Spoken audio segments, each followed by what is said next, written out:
Norfolk for the 8th and final round of the Daily Telegraph Caterham Sports Scholarship. The man who starts from pole position has already tied up the championship, Richard Hay.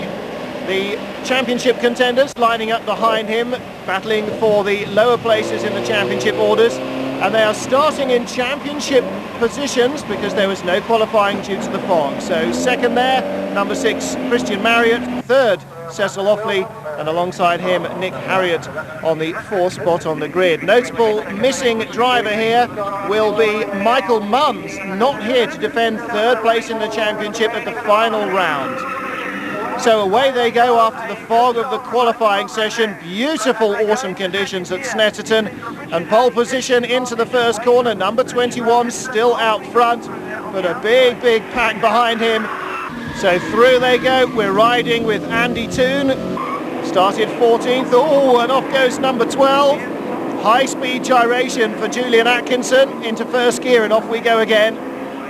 Eventually, Julian struggling to control the horsepower there with all the dirt on the tyres. So down they come towards the S's for the first time. Richard Hay leads. Behind him from third spot on the grid, Cecil Offley. And two abreast into the S's. Now we're riding with Jamie Unwin. He's shown very good speed in the races at the end of the season. Out of the S's they come, kicking up the dust on the outside as he rejoins is David Williams. Dropping down the order as Jamie Unwin tries to pick up a position. Doesn't quite happen for him, but he's having a run at Andrew Edwards around the outside at Caterham. Very brave move as the car gets sideways, and very sideways as well has gone Andy Toone onto the grass.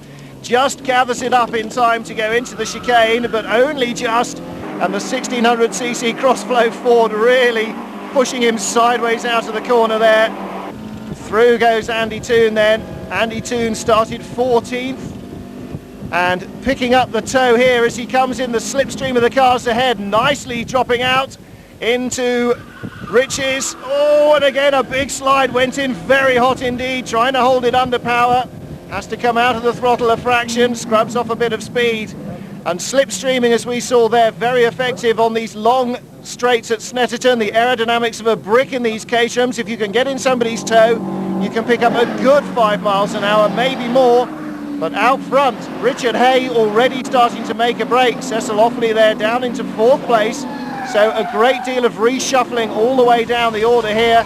And as ever, the cars accompanied into the corners by the squealing of tyres as they work very hard indeed to try and bring the speed down. These very lightweight cars with plenty of horsepower for their weight. Really exciting driving these are. So Richard Hay goes through. In second place is number 2, Nick Harriott.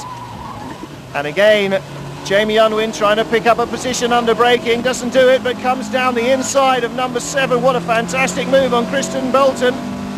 Unwin hugging the pit wall and just has enough momentum, I think, to stay ahead of Bolton. Down into the braking area, here comes number 11, Oliver Hagger. He's picked up the toe and he will outbrake him. He does outbrake Jamie Unwin into the corner. So through Riches they go and off towards Sear. Now can Unwin come back at him, or will he sit and wait to pick up the toe on the straight?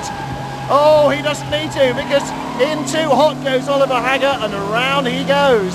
Somebody else off there as well. Perhaps that was enough distraction just to make Hagger miss his braking point. Number 9, Roger Wilkin on the inside. Number 2, Nick Harriott on the outside. Harriott doesn't find a way through that time. And again riding with Andy Toone just behind that battle, and he is right in the middle of a ferocious scrap. 7th place at the moment for Andy Toone, and he's looking to improve on that. Here's the second place battle, Wilkin and Harriott, and ahead of them in the distance Richard Hay continues to disappear as these battles behind allow him to concentrate on getting round as quickly as possible, and Wilkin having to concentrate 50% on his car and 50% on where on earth Nick Harriott is going next. So as they compromise each other on racing line and on braking all the way down the field, one man without a battle on his hands, having a rather lonely drive out front, running away from it. Nick Frost, the number 1 machine, with our cameraman Andy Toone in hot pursuit. Coming down into Sear, change down now, feeding in the power, nice and gradually, plenty of concrete on the outside. Fortunately, if you do run wide, you should still be able to keep control. Now let's see how much he can close at the end of the straight. Andy Toone in the slipstream there. Now he darts out, you can see it very clearly as he came out of the slipstream. Number 1 is alongside him and they're both trying to go down the inside. So in the middle there, 88 Cecil Offley, and he gets sandbagged from both sides. No way to defend against that. One on the left, one on the right. Close your eyes and hope for the best is probably the only way through. Roger Wilkins still holding on to this second place. Nick Harriott right with him. And now, as Harriott runs over the dust, slingshots across to the inside. They're still holding each other up. And they're being run down by the pack behind, led by number 6, Christian Marriott. So Marriott, who started on the outside of the front row, trying to work his way back into contention after a fairly fraught first lap. There's Jamie Unwin, again right in the dead air underneath the pit wall to try and slightly increase the aerodynamic effect of the car down the track. Oh dear, oh dear. And that, ladies and gentlemen, is what you call a real tank slapper. Nicely held by Andy Toone. The back went away, the front went away, the back went away again. Oh, make your mind up. He goes wrestling at the steering wheel. Oh, and some wrestling there from Tim Hodges, number 14, but not quickly enough because the back end stepped out and stayed out. So Jamie Unwin moves up to 8th place now. Through goes Hay. Here is Wilkin, Harriott, and making a move down the inside. Number 1 slingshotting his way up the order, Nick Frost. Or not, as the case may be. He loses out under braking, just held off there by Christian Marriott. Jamie Unwin continuing his good progress up the order here. Martin Butcher chasing along behind him, a couple of spots further back down the order. Number 3 machine just outside the top 10 at the moment. Neat and tidy through Russell come the lead quintet as it is now. Oh, Jamie Unwin comes in absolutely with a full head of steam, and the Caterham does not like that a lot, but he keeps his foot well planted. Nice recovery from the teenager. Now you'll probably have seen from some of the camera shots of the rear of the cars that they're all wearing novices crosses for most of these drivers. This is only their 2nd or 3rd race ever. So they're not doing badly at all. They've had sprints and hill climbs for most of the season to fine up their driving ability, but it's very different on the fast expanses of this Snetterton racecourse. Now then, closing behind Christian Marriott, courtesy of Andy Toone, and again Toone keeps the right foot planted firmly. If you chicken out in a Caterham, it's just reverses on you, so it's important to keep your foot in. Richard Hay knows all about that. He's seen the scenery gyrating about him often enough in practice to have learnt that lesson. We ride on board now with the 1997 Daily Telegraph Caterham Sports Scholarship winner. A man who'll desperately be looking for some sponsorship for next season if he's to continue.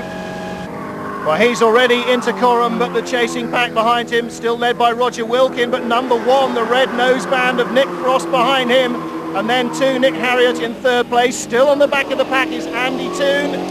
Nice and neat and tidy into Russell. And oh my goodness, Toone's right across the gravel. How on earth did he hold on to that? Toone was crashing there and somehow he wasn't after that. That must have scared the willies out of Christian Marriott. Suddenly Andy Toone emerged from a cloud of gravel right alongside him, fully crossed up. My goodness, and oh no, Jamie Unwin's at it again, still battling for position right behind them. There is the number 27 machine. But let's go back and have a look at that move by Andy Toone, coming down into Russell. Everybody else is on the brakes here. Toone decides that that's not the way to go. Across the gravel, all out of control, on the lock stops, somehow finds the gear with one hand and waves a massive thank you to Christian Marriott for somehow avoiding him. And look at this. Nick Frost almost bouncing up and down in the seat like an indoor kart driver, trying desperately to find the speed, and he does, goes past Roger Wilkin. Well, he must have been out of the slipstream mighty early there, but somehow had enough momentum to carry it through. So he's now up into 2nd position. Wilkin in third. That leaves Nick Harriott behind them in fourth place. And then the, I'm sure, still absolutely terrified Andy Toone and Christian Marriott right behind them. Back to Russell again. Let's see if Marriott misses his brake pedal. No, they're safely through. I think Marriott is going to be very, very wary of getting too close to Andy Toone for a couple of laps. No intention there, I'm sure, by Toone to hit him amidships, but it also nearly came to tears. So Richard Hay leading this by a good 3.5, nearly 4 seconds now.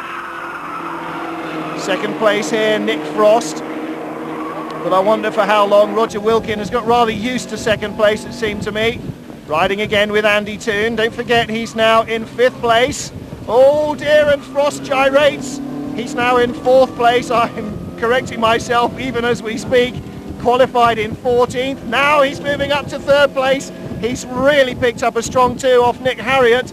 Now if this is a 125 motorcycle race, he'd have ducked back in to get another tow, a secondary tow off Roger Wilkin, but he's going to be brave on the brakes, and that will be enough in this instance for Andy Toone to slingshot himself into second, or will it? Yes, no, somehow Wilkin holds on. Toone gets a biff, but he holds it. I have to say he has got some staggering car control on the loose. This may only be his 2nd or 3rd race, but he looks like he's had a career in rally driving, not just before that, but during these races. So perhaps he ought to take to the gravel a little bit more frequently. Well, he's dropped down a couple of positions there, but some great moves. Jamie Unwin now chasing right behind Andy Toone. So Unwin has shaken clear of the chasing pack, now to join up onto this 4-5 car train. Jamie Unwin, 27, there he is, carrying our camera, indicators on. He's not popping in for a cup of tea, surely. Riding again with Andy Toone. This always means excitement. He goes down the inside nice and safely. Can he come out on the outside nice and safely? Yes, he does. That's not a place to get it wrong. Riches is a very quick corner. Oh, and another gyration, I'm afraid, for Tim Hodges. Another little rush of blood to the head there, Tim, I think. Roger Wilkins second there, Nick Harriott third, as was before. Andy Toone in 4th position. Chris Marriott worried, but closing in 5th place. And he needs to be worried because Jamie is right behind him in the number 27 machine, Jamie Unwin. And with our 2 cameramen on either side of him, I think Christian Marriott's only safe option is to pull over now before it all gets worrying once more. Oh no, not into the inside of Coram. He can't do it, surely. Oh, Christian Marriott defends down the inside onto the brakes, heel and toe. Oh, and again, fully crossed up. Didn't quite hold it that time though. Jamie Unwin, well, there must be experienced racing drivers watching this who will think, no, that was never on, but surely that's the beauty of novice drivers. Absolutely furious with himself, but he thought it was on, or he would never have gone in there in the first place. Well, that's how people learn, and he did it without any damage to himself or his opponent, so that's the best way of learning. Well, let's go back and have a look again, courtesy of our camera, with Jamie Unwin so far off the racing line, comes in so hot, almost holds it. If it weren't for the fact that he had to lift off the throttle at the apex there, he would have kept that alive, but there's just not enough room to stay on the power. Restarts it and off he goes, and listen to the way he's punishing the motor there. I think we can all relate to that as well. Absolutely furious. He's even got the wipers on in his fury. So on to the final lap then. Richard Hay leads. Second is still Roger Wilkin. 3rd place now Andy Toone, despite that biff earlier on. Now he's going to have another go at Wilkin. Very close out of the S's. On the run up to the bottom hole, always bogged down a little bit, didn't have the run out of the corner he wanted there because he had to get on the brakes again. Richard Hay into Coram. Let's see how they come through in 2nd and 3rd. Still Roger Wilkins should be leading them until they come under braking. This is the way to do it, nice and calmly. 3rd, 2nd, in we go. Feet on the power, nice and gradually, up to 3rd gear and towards the checkered flag. For the 8th and final time in the season, this is his 7th victory in 8 outings. Richard Hay takes victory. The championship already confirmed at Mallory Park, but as we rush up to the flag, no chance to pull out of the tow for Andy Toone. 14th, to third by just a fraction of a second from second place man Roger Wilkin. So Richard Hay the winner then, Roger Wilkin second, Andy Toone, Nick Harriott, Christian Marriott and Cecil Offley the top 6. Richard Hay looking very pleased with himself, 7 wins out of 8 starts, only 1 second place to block the copybook, wins the championship.